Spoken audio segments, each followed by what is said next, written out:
produced over 20 translated books. Ladies and gentlemen, please welcome this most prolific and accomplished scholar, Eliot Weinberger.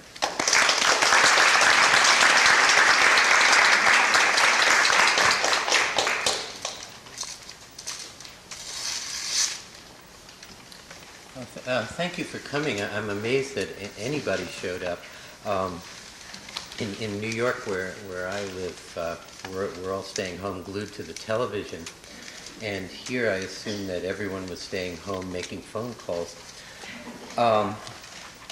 Actually, I thought I would make some phone calls myself while I was down here because I think if Bush indeed gets elected, he's going to need a full-time translator into English.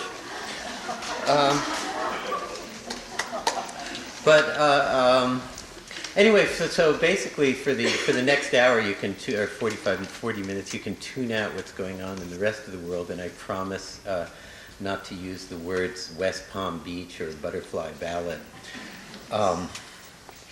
So this will be sort of like a meditation experience to forget what's going on. Some years ago, Bill Moyers did a PBS series on poetry that was filmed at the Dodge Festival in New Jersey. Octavio Paz and I had given a bilingual reading there, and I knew that we would be included in the first program. The morning of the broadcast, I noticed in the index of that day's New York Times that there was a review of the show. This being my national television debut, naturally I wondered if their TV critic had discovered any latent star qualities in my performance, possibly leading to a career change, and I quickly turned to the page. This is what he wrote. Octavio Paz was accompanied by his translator, no name given, of course, always a problematic necessity. And ever since, that's how I've been known around my own house, the problematic necessity, with some doubts about the necessity. Problematic necessity, while not yet a cliche about translation, rather neatly embodies the prevailing view of translation. I'd like to look at both terms, beginning with the one that strikes me as accurate, necessity. Needless to say, no single one of us can know all the languages of the world, not even all the major languages. And if we believe, though not all cultures have believed it, that the people who speak other languages have things to say or ways of saying them that we don't know, then translation is an evident necessity. Many of the golden ages of a national literature have been, not at all coincidentally, periods of active and prolific translation. Sanskrit literature goes into Persian, which goes into Arabic, which turns into the medieval European courtly love tradition. Indian folk tales are embedded in the Canterbury Tales. Shakespeare writes in an Italian form, the sonnet, or in the blank verse invented by the Earl of Surrey for his version of the Aeneid. In The Tempest, he lifts a whole passage verbatim from Arthur Golding's translation of Ovid. German fiction begins with the imitations of the Spanish picaresque and Robinson Crusoe. Japanese poetry is first written in Chinese. Latin poetry is first an imitation of the Greek. American poetry in the first half of this century is inextricable from all it translated and learned from classical Chinese, Greek, and Latin, medieval Provençal, and modern French. In the second half of the century, it is inextricable from the poetries of Latin America and Eastern Europe, classical Chinese again, and the oral poetries of Native Americans and other indigenous groups. These examples could, of course, be multiplied endlessly. Conversely, cultures that do not translate stagnate and end up repeating the same things to themselves. Classical Chinese poetry in its last 800 or so years being perhaps the best literary example. Or in a wider cultural sense of translation, the Aztec and Incan empires, which could not translate the sight of some ragged Europeans on horseback into anything human. But translation is much more than an offering of new trinkets in the literary bazaar. Translation liberates the translation language. Because a translation will always be read as a translation, as something foreign, it is freed from many of the constraints of the currently accepted norms and conventions in the national literature. This was most strikingly apparent in China after the revolution in 1949. An important group of modernist poets who had emerged in the 30s and early 40s were forbidden to publish and were effectively kept from writing. All the new Chinese poetry had to be in the promoted forms of socialist realism, folkloric ballads and paeans to farm production in boilerplate factories and heroes of the revolution. The only exceptions, ironically or tragically, were the classical poems written by Mao himself.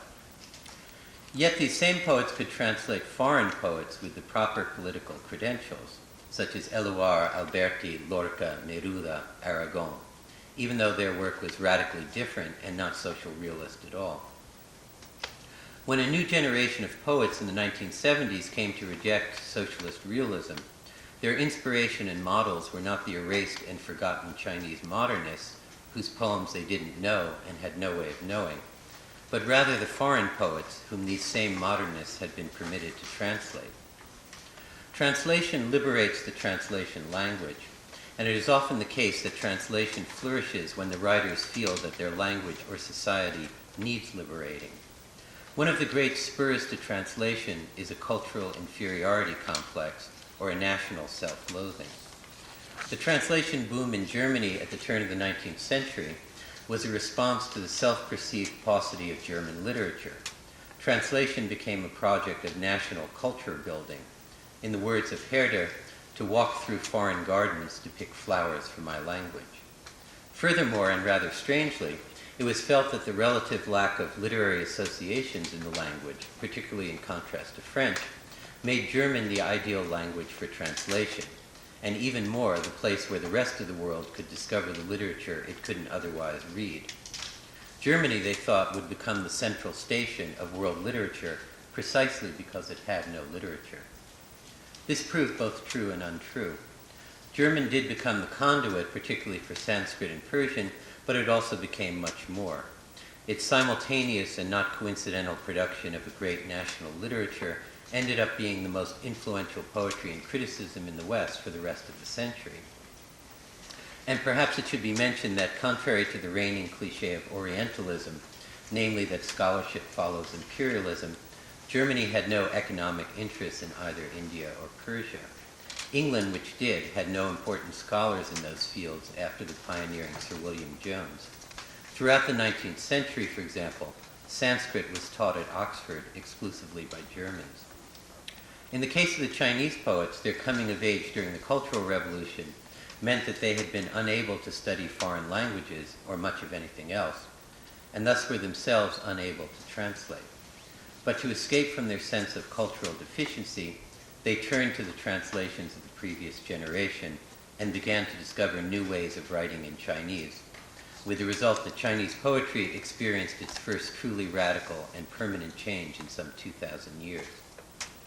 Among American poets, there have been two great flowerings of translation. The first, before and after the First World War, was largely the work of expatriates eager to overcome their provinciality and to educate their national literature through the discoveries made in their own self-educations, to make the U.S. as cultured as Europe.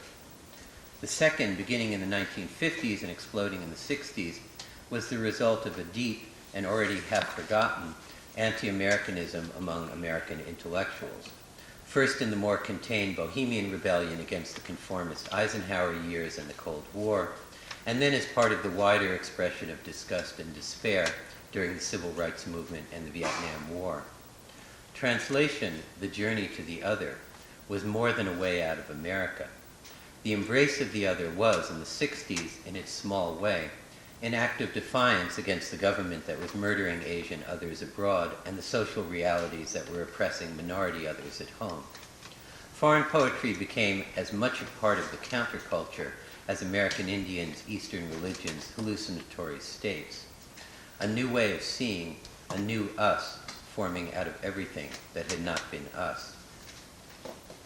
By the early 1970s, of course, this cultural moment was over, and the poets, for different reasons, became detached from the intellectual and cultural life of the country as they vanished into the creative writing schools.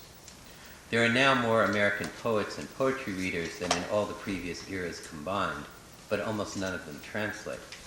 The few who do, with 2 or 3 notable exceptions, are all veterans of the 1960s translation boom.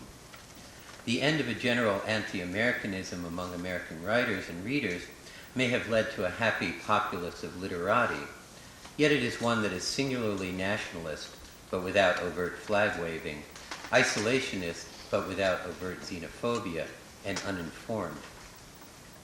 You may be amazed to learn that the total number of literary translations, fiction, poetry, plays, literary essays, and so on, from all languages published by all the presses in the United States, large, small, and university, comes to about 200 a year.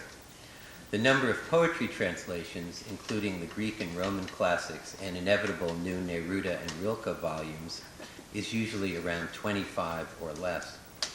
The entirety of world literature in English translation may be the only field where it is still possible to keep up with all the new publications in the field.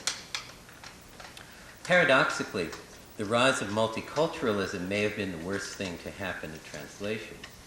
The original multiculturalist critique of the Eurocentrism of the canon and so forth did not lead, as I for one hoped it would, to a new internationalism, where Wordsworth would be read alongside Wang Wei, the Greek anthology next to Vidyakara's Treasury, Ono no Kamachi with HD. Instead, it led to a new form of nationalism, one that was salutary in its inclusion of the previously excluded, but one that limited itself strictly to Americans, albeit hyphenated ones. Today, nearly every freshman literature course teaches Chinese American writers, but no Chinese, Latinos, but no Latin Americans. In terms of publishing, if you are a Mexican from the northern side of the Rio Grande, it is not very difficult to get published. If you're from the southern side, it's almost impossible. There are probably less than a dozen living Mexican writers who have been translated and published in the U.S., and only 2 or 3 with some regularity. In contrast, there are many millions of dollars pouring into Chicano studies departments, Chicano literary presses, special collections at libraries, literary organizations, prizes, and so on. In terms of Mexican Americans, this is necessary and healthy, but it has also meant that, in terms of translation, readers in the U.S. now have less contemporary Mexican literature available to them than they did in the 1960s. Translation is a necessity for the obvious reason that one's own language has only created and is creating a small fraction of the world's most vital books. It is also perhaps the best source for the genuine news from abroad. Mexico, hardly an obscure corner of the globe from a U.S. perspective, is a case in point. The American perception of Mexico has radically changed in the last 40 years, and the beginning of that change has a precise date. For much of the 20th century, what we knew in English about Mexico came from the foreign writers who had been inspired, moved, and sometimes repelled by their visits there. Malcolm Lowry, D.H. Lawrence, Aldous Huxley, Catherine Ann Porter, Hart Crane, Graham Greene, and Langston Hughes among them. Then in 1959, the Evergreen Review published a special issue called The Eye of Mexico, edited by Ramon Sirao with the assistance of Octavio Paz. This was the first highly visible introduction of Mexican literature in the U.S., and one that was much discussed at the time. The first news of writers such as Paz, Rulfo, Fuentes, Sabines, Poniatowska, Areola, and others, as well as Leon Portilla on the Nahuatl concept of art. We were, at last, hearing from the Mexicans themselves. That magazine issue led to numerous books in English by these writers, and from that moment on, it was not only Mexico that was inspiring American writers, it was Mexican literature. For the general reading population, Mexico could now be seen through Mexican eyes. What was once a set of stereotypes began, though of course this work is far from complete, to take on a human face.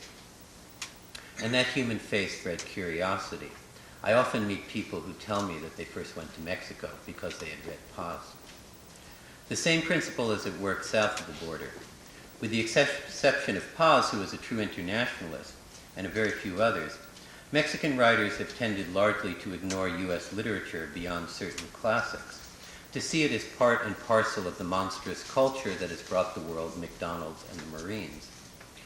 This, in the last 10 or 15 years, has begun to change, and many Mexican writers are becoming increasingly interested in that world of U.S. culture that, from the outside, lies hidden in those back streets behind the neon of the Backstreet Boys.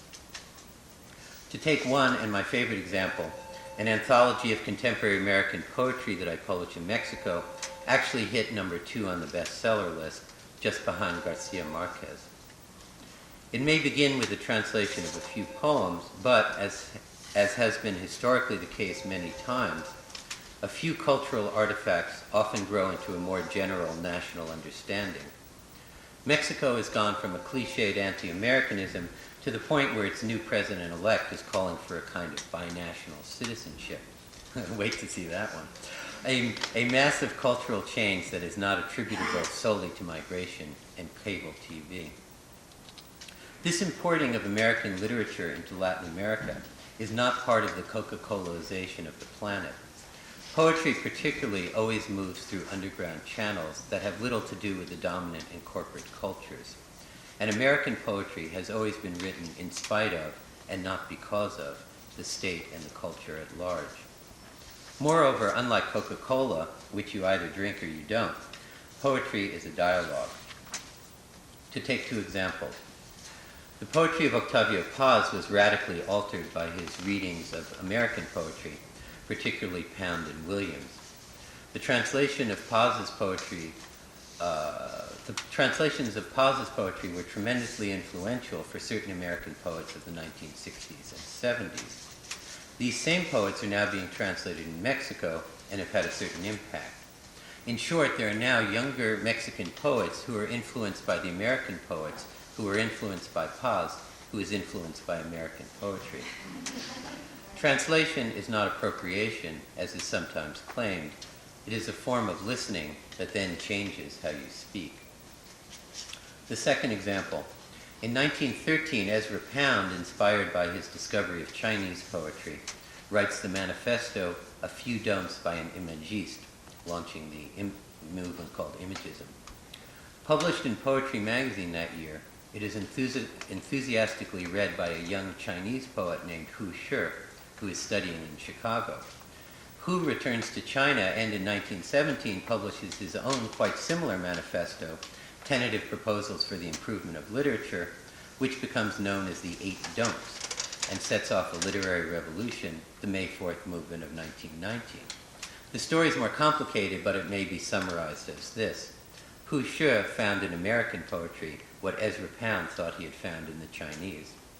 Like the protagonist of a Sufi parable, the poet went to the other side of the world to discover what was at home. Perhaps it is a parable for all translation. The necessity of translation is evident, so why is it a problem? Or, as they now say, problematic?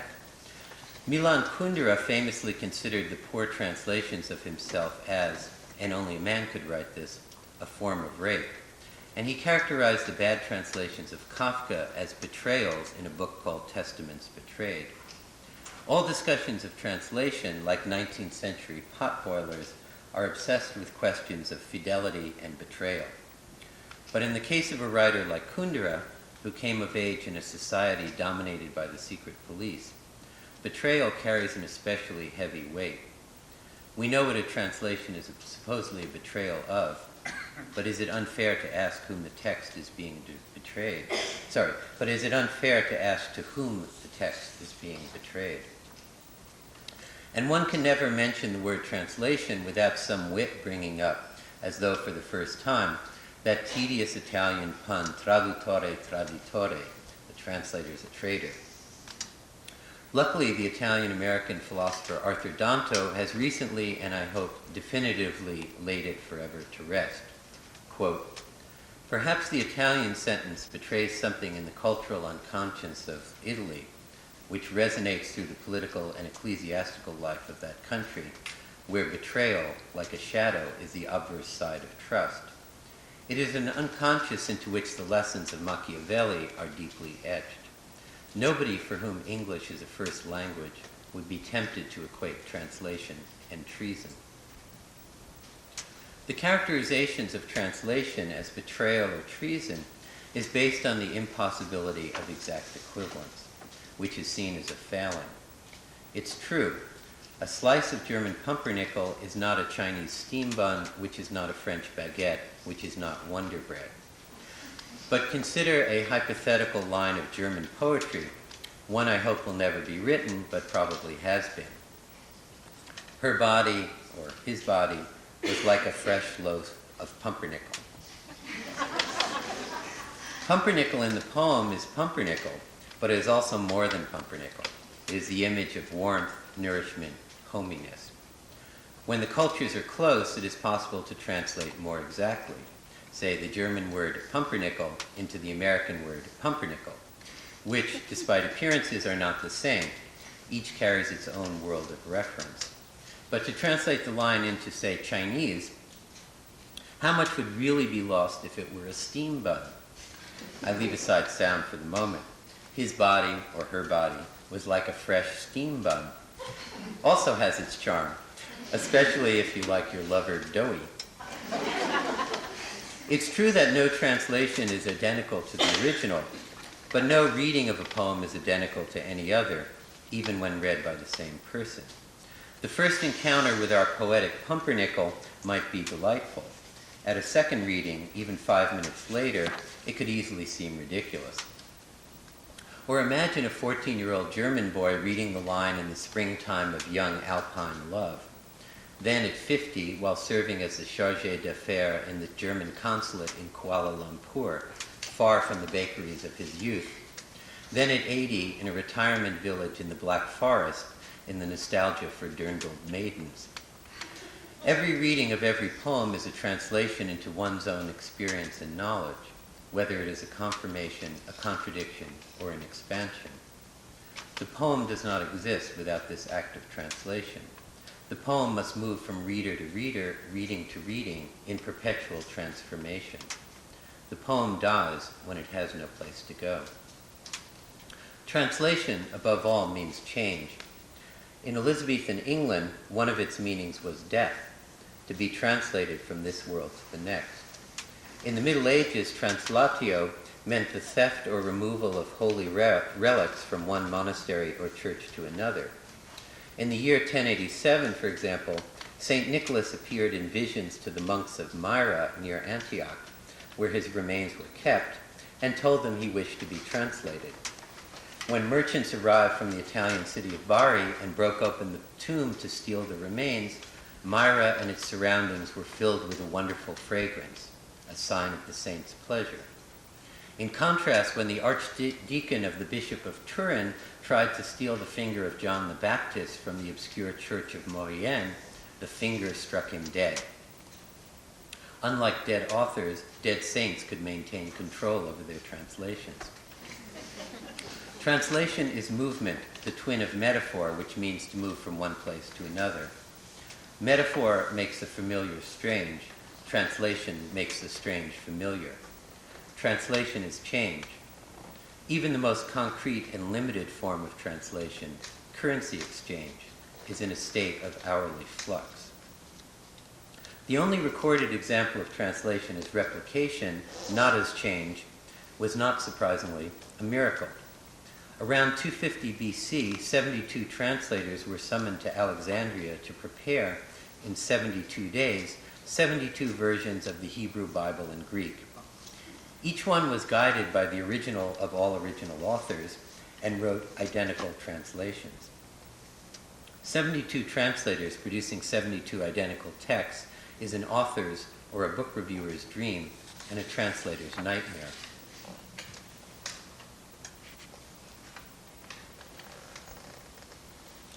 A work of art is a singularity that remains itself while being subjected to restless change, from translation to translation, from reader to reader. To proclaim the intrinsic worthlessness of translations is to mistake that singularity with its unendingly varying manifestations.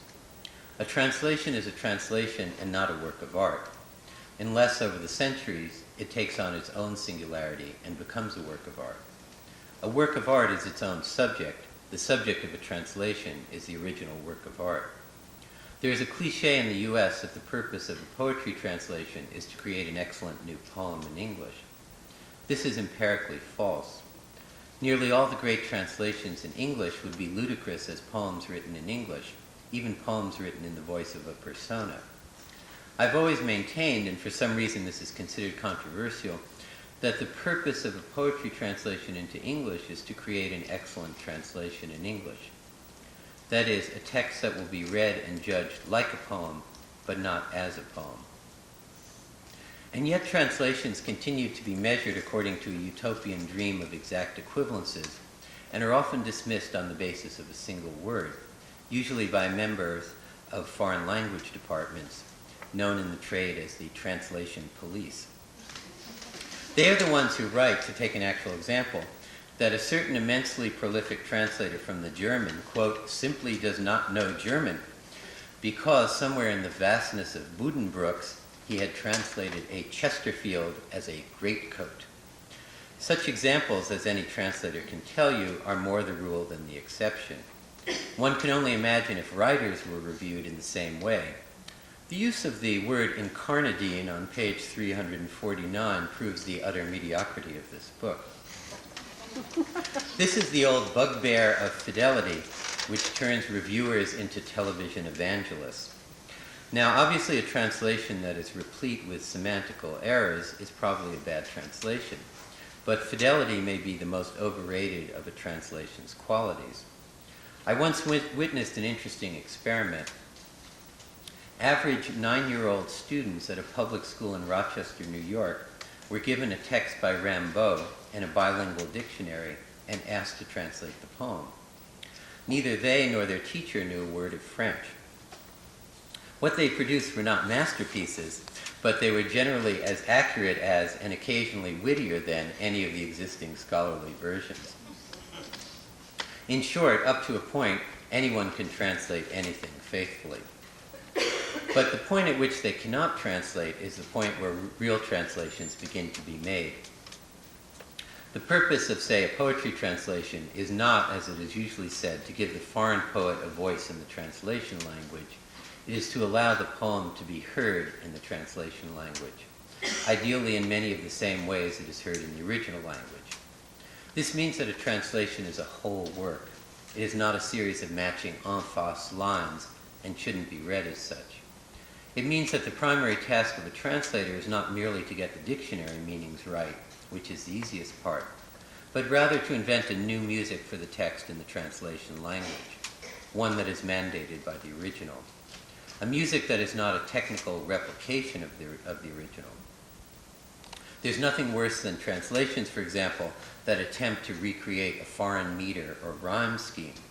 They're sort of like the way hamburgers look and taste in Bolivia. A music that is perfectly viable in English, but which, because it is a translation, because it will be read as a translation, is able to evoke another music and perhaps reproduce some of its effects. But to do so requires a thorough knowledge of the literature into which one is translating. Before modernism, poems, no matter from where, were translated into the prevailing styles and forms. The assumed perfection of the heroic couplet could equally serve Homer, Kalidasa, or the Chinese folk songs of the Book of Odes. The great lesson of modernism, first taught by Ezra Pound, but learned even now only by a few, was that the unique form and style of the original must in some manner determine the form and the style of the translation. The poem was not merely to be poured into the familiar molds. Thus, in Pound's famous example, a fragment of Sappho was turned into an English fragment, ellipses and all, and not restored or transformed into rhyming pentameters. This was based on a twofold and somewhat contradictory belief. First, that the dead author and his literature were exotic, and therefore the translation should preserve this exoticism and not domesticate it. Second, that the dead author was our contemporary, and his poems, if they were worth reading, were as alive and fresh as anything written yesterday. An unrestored Sappho was one of us, precisely because she was not one of us. A foreign, in the largest sense, poet, pointing to a way that our poems could be written today. Modernism, at least in English, created extraordinary works in translation because they were written for modernism, written to be read in the context of modernist poetry. The cliché that the only good poetry translators are themselves poets is not necessarily true. The only good translators are avid readers of contemporary poetry in the translation language. All the worst translations are done by experts in the foreign language, who know little or nothing about the poetry alongside which their translations will be read. Foreign language academics are largely concerned with semantical accuracy, rendering supposedly exact meanings into a frequently colorless or awkward version of the translation language. They often write as though the entire 20th century had not occurred. This is especially true in the Asian and Middle Eastern languages. They champion the best-loved poet of Ruthenia, but never realize that he sounds in English like bad Tennyson.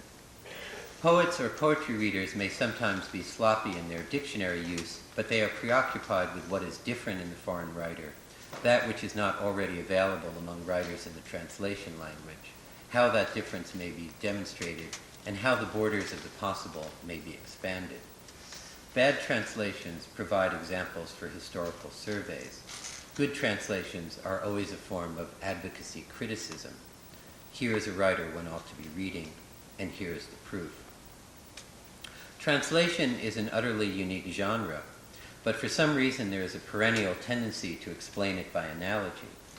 A translator is like an actor playing a role, a musician performing a score, a messenger who sometimes garbles the message.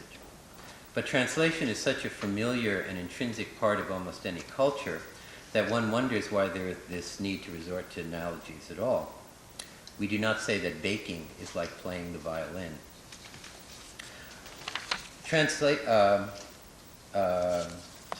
One analogy, however, is exact. Translators are the geeks of literature. Translators are invisible people. They are often confused with simultaneous interpreters, even at bilingual poetry readings. According to a survey of my own clippings, which I happen to have, but any translator could tell you the same story, 90% of book reviews never mention the translator's name, even when they are talking about the author's so-called style. When they do, the work is usually summed up in a single word: excellent, mediocre, energetic, lackluster. Discussions of the translation longer than one word are nearly always complaints about the translation of a word or two. When my edition of Jorge Luis Borges' selected nonfictions rather weirdly won a major award earlier this year, a prize that is normally never given to a translation or to a dead author, the press releases and news articles did not mention my name. And even my own publisher took out an ad congratulating Borges, wherever he is, but not me. Translators sometimes feel they share in the glory of their famous authors, rather like the hairdressers of Hollywood stars. But authors tend to find them creepy.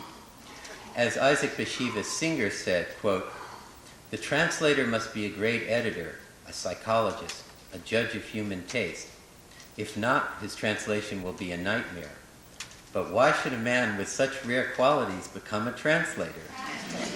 Why shouldn't he be a writer himself, or be engaged in a business where diligent work and high intelligence are well paid? A good translator must be both a sage and a fool. And where do you get such strange combinations? Why shouldn't he be a writer himself is the great and terrible question that hangs over the head of every translator and of every author thinking about his translator. One might say that the avoidance of the question, not the response to it, has been the recent flood of publications in which translators explain themselves. Some translators now claim that they are authors, or something like authors, which strikes me as a Purandell-esque confusion of actor and role, or closer to our times, a Reagan-esque confusion. It began some 25 years ago in the US as a tiny microcosm of the larger social currents. Translators began to come out of their isolation and anonymity to form groups, such as the Translation Committee of the PEN American Center, where they could share the tales of misfortune of their underpaid, entirely unrecognized, and often exploited occupation. This led to demands as a group for thoroughly justified material concessions. The translator's name prominently featured on the book and in all notices of the book, a share in the author's royalties and subsidiary rights, rather than a flat fee degradingly known as work for hire, with no subsequent rights or income, and some sort of industry standard for translation fees. Simultaneous to the slow acceptance of these demands was a proliferation of conferences and lectures on translation as an art. This in turn coincided with the rise of so-called theory in the universities, and there is perhaps no subject in literature more suited for theoretical rumination in its current modes than translation. The authority of the author, the transformation of the sign, the tenuousness of signifier and signified, the politics of what is or isn't translated and how it is translated, the separation of text and author, the crossing or impossibility of crossing cultural barriers, the relativism of the translation as discourse, the translator as agent of political cultural hegemony, and so on. All of which are sometimes interesting in themselves, but generally unhelpful when one actually translates. As Borges said, "When I translate Faulkner, I don't think about the problem of translating Faulkner." With this preoccupation with the translator, and the self-evident and now excessively elaborated corollary that everything is a form of translation, the translator has suddenly become an important person, and explaining translation a minor but comfortable academic career, and a source of invitations to conferences in exotic or less than exotic climes. Small wonder then that the advance guard of translators and their explainers are now declaring that the translator is an author, that a translated and original text are essentially indistinguishable, because an original text is a translation and or a translation is an original text. And most radically, that the sole author of a translation is the translator, who should therefore have 100% of the rights and royalties to the books. This strikes me as presumptuous, if not hubristic, and it may well be time to raise the banner of the translator's essential and endearing anonymity. In the US, we can no longer use the word craft, which has been taken over by the so-called creative writing schools, where the craft is taught in workshops. So let us say that translation is a trade, like cabinet making or baking or masonry. It is a trade that any amateur can do, but professionals do better. It is a trade that can be learned and should be, though not necessarily institutionally, in order to practice.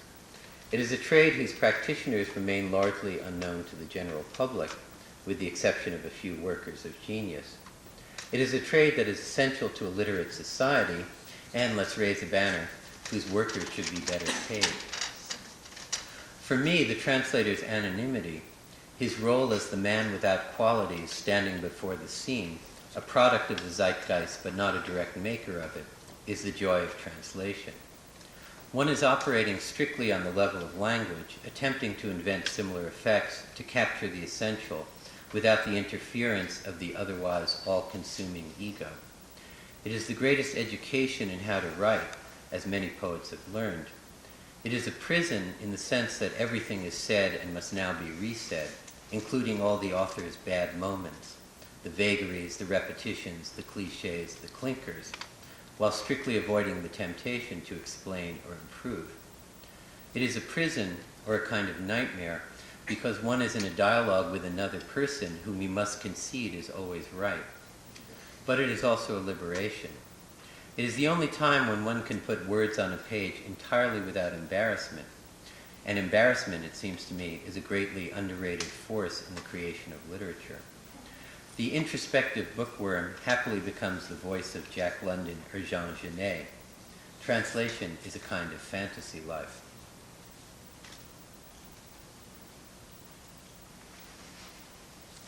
In my own case, the other I have bizarrely inhabited, or more exactly has inhabited me since I was a teenager, is Octavio Paz. But the curious thing is that in terms of a history of a relationship between an author and a translator, it was not very interesting at all. It was full of discussion, but uniquely entirely without unpleasantness. For Octavio himself was a prolific translator and understood the process as many writers do not.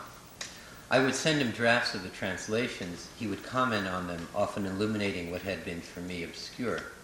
We'd sometimes debate back and forth, but in the end he always gave me the last word, for although he knew English extremely well, he also knew that I knew it better. A few times when I was translating poems that had not yet been published in book form, he would change a word or two or a line of the original after seeing the translation. For translation, as another reading, often points out or magnifies flaws in the original, or it erases them. At a reading, Octavio once said, "I have many doubts about myself in Spanish, but I love myself in English." This is a fairly common sentiment. Valery preferred himself in Spanish, Goethe and Nerval's French, Garcia Marquez in English. It is less a tribute to the translator than a recognition that translation gives a writer a critical distance in which to read himself. A few times we jointly came up with an English word that did not correspond to the Spanish original, but rather to his original intent, sometimes because he felt it was inadequately expressed in Spanish, or because he wanted to take advantage of the vast and often more precise English vocabulary. And I have invented a few titles that were quite different from the originals, and which I would not have done without the author's participation. One result of this, for me, lifelong collaboration is that I probably know Paz's work better than anyone. But it is a very specific kind of knowing. I could not necessarily write a critical study of Paz that would be better than any other, for my expertise is entirely microscopic. Rather the way a certain kind of art historian knows a painter, brushstrokes, palette, technique, I know all his favorite words, syntactical constructions, punctuation, stylistic tics and gestures. I could spot a forgery a mile away. Yet when asked to talk about Paz's work in general, I may be less articulate than other readers, as I am a tree surgeon rather than an ecologist. My personal relationship with Octavio is another story, a subject for the memoirs I hope I never write. The author-translator relationship, however, mine or any other, has no story. It is one that has never been told, as far as I know, by any author, beyond a few passing complaints, and only rarely by translators, usually in the form of amusing intertextual anecdotes. This is because the story has only one real character, the author. The translator, as translator, is not a fully formed human being. The translator, in the familiar analogy, is an actor playing the role of the author. Sometimes we, the audience, are aware of the actor doing the role brilliantly or poorly. Sometimes we forget he is an actor at all, the invisibility that is often still considered the translation ideal, particularly for prose. But in either case, reflections on that role remain one-sided. Olivier may write a memoir of his Hamlet, but Hamlet will never write of his Olivier. I also happen, however, inconsequentially, to be both translator and translated. Though it is hard to imagine that I occupy anyone's fantasy life, everything I write is regularly translated into various languages. For the ones I don't know, I merely let them go and hope that I am not mistaken for a dinosaur in Krakow or Petersburg. Every translation is merely another reading, and no writer, though some try mightily, can control how he is read. For the languages I somewhat know, I glance here and there, sometimes with the realization that the translator has written the exact opposite of what I said. It is a discovery that induces a kind of vertigo, for one begins to believe that the exact opposite is no less worthy a statement, and perhaps not all that different. In the case of the Spanish translations, I go over every line for the least theoretical of reasons. I personally know some of my readers and must see them after they've read the text. There I've had three kinds of translators. At one extreme, a brilliant poet whose language is so elegant he makes the original look like a bad translation. At the other extreme, a well-meaning naïf with whom I felt like an aged dissolute as I explained in a blizzard of faxes that, to cite only a few, a hitman is not a man who hits, and that one does not inject LSD. In the middle is my regular and ideal translator, an excellent writer who knows, usually more than I, whatever subject I'm talking about, has successfully invented a style or voice for me in Spanish, and whose only shortcoming is a question of probably insurmountable cultural difference. Coming from the tradition of the Spanish Baroque, he needs to be continually reminded that the funny part of a New York joke occurs at the end of the sentence. Because of the nature of what I write and the technicalities of publishing, abroad I publish in mass circulation intellectual magazines and cultural supplements of newspapers, which appear frequently, and in the US I appear in literary journals, which are infrequent. It is usually the case that my writing is published first in translation. I pertain in a small way to a new kind of writer in this new era of global culture, one who is more visible abroad or in translation than at home or in his original language. To write knowing that one will be translated poses a set of problems that are new for writers and are shared not only by these authors for translation, but also by, among others, the recent generation of African Francophone and Indian Anglophone writers. How much should one sacrifice the domestic in order to reach the foreign? How much can one explain to the outside world without alienating the readers of one's own world? How far can one represent one's culture, which is, after all, why many translated writers are read, without the often untranslatable local expressions, allusions, terminology, native species? How to remain idiosyncratic in one's own language, to keep one's writing from turning into a room at the Holiday Inn, the same in Samarkand or Cleveland. In short, how translatable should one allow oneself to be? These questions are only beginning to be posed, not answered. The old German romantic dream of a world literature beyond nationalisms, of a literature produced by the translated, which have now become the transplanted, diasporic, international, has already had unintended consequences. Among them is the great translation tragedy of our time, the Salman Rushdie case. It is rarely said that the fatwa and its subsequent global mayhem, riots, and deaths were the result of a mistranslation. Rushdie's book was named after a strange legend in Islamic tradition about the composition of the Quran, which was dictated to Muhammad by Allah himself through the angel Gabriel. According to the story, Muhammad, having met considerable resistance to his attempt to eliminate all the local gods in Mecca in favor of the one god, recited some verses which admitted 3 popular goddesses as symbolic daughters of Allah. Later he claimed that the verses had been dictated to him by Satan in the voice of Gabriel, and the lines were suppressed. The 19th century British Orientalists called these lines the Satanic Verses. But in Arabic and its cognate languages, the verses were known as Garanik, the birds, after 2 excised lines about the Meccan goddesses. These are the exalted birds, and their intercession is desired indeed. In Arabic, and similarly in the cognate languages, Rushdie's title was literally translated as Al-Ayat Ash-Shataniya, with shaitan meaning Satan, and ayat meaning specifically the verses of the Quran. As the phrase Satanic Verses is completely unknown in the Muslim world, which Rushdie apparently didn't know, the title in Arabic implied the ultimate blasphemy, that the entire Quran was composed by Satan. The actual contents of the book were irrelevant. Translators were among those who paid for this mistake. In July of 1991, the Italian translator of the Satanic Verses, Ettore Caprioli, was stabbed in his apartment in Milan, but survived. Days later, the Japanese translator, Hitoshi Igarashi, an Islamic scholar, was stabbed to death in his office at Tsukuba University in Tokyo. As far as I know, Rushdie has never made any extended comment on Hitoshi Igarashi.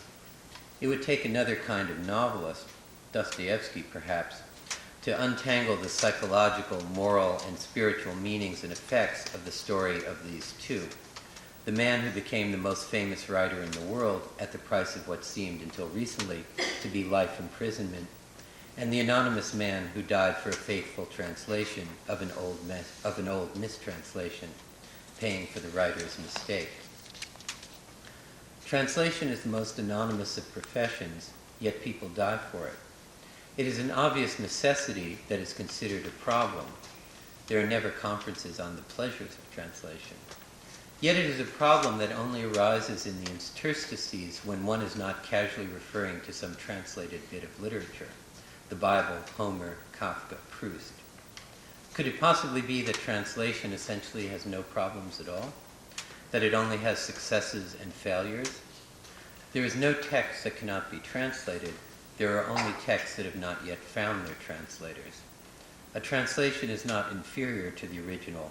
It is only inferior to other translations, written or not yet written. There is no definitive translation because a translation always appears in the context of its contemporary literature, and the realm of that possible in any contemporary literature is in constant flux. Often, it should be emphasized, altered by the translations that have entered into it. Everything worth translating should be translated as many times as possible, even by the same translator, for you can never step into the same original twice. Poetry is that which is worth translating, and translation is what keeps literature alive. Translation is change and motion. Literature dies when it stays the same, when it has no place to go.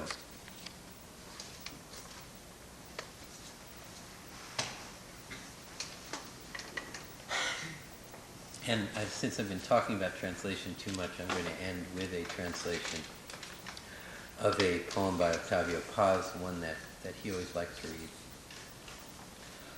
read. As one listens to the rain. Listen to me as one listens to the rain, not attentive, not distracted, light footsteps, thin drizzle, water that is air that is time. The day is still leaving. The night has yet to arrive. Figurations of mist at the turn of the corner. Figurations of time at the bend in this pause. Listen to me as one listens to the rain. Without listening, hear what I say. With eyes open inward, asleep with all five senses awake.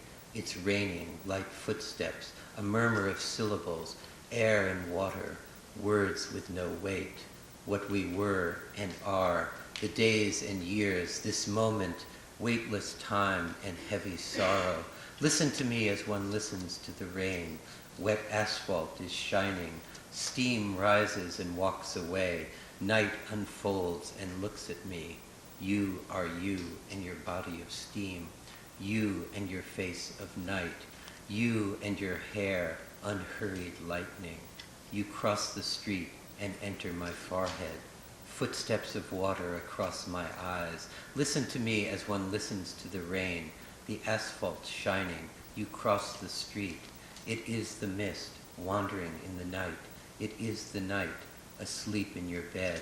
It is the surge of waves in your breath. Your fingers of water dampen my forehead. Your fingers of flame burn my eyes. Your fingers of air open eyelids of time, a spring of visions and resurrections. Listen to me as one listens to the rain. The years go by, the moments return. Do you hear your footsteps in the next room? Not here, not there. You hear them in another time that is now. Listen to the footsteps of time, inventor of places with no weight, no where. Listen to the rain running over the terrace. The night is now more night in the grove. Lightning has nestled among the leaves. A restless garden adrift. Go in. Your shadow covers this page. Okay.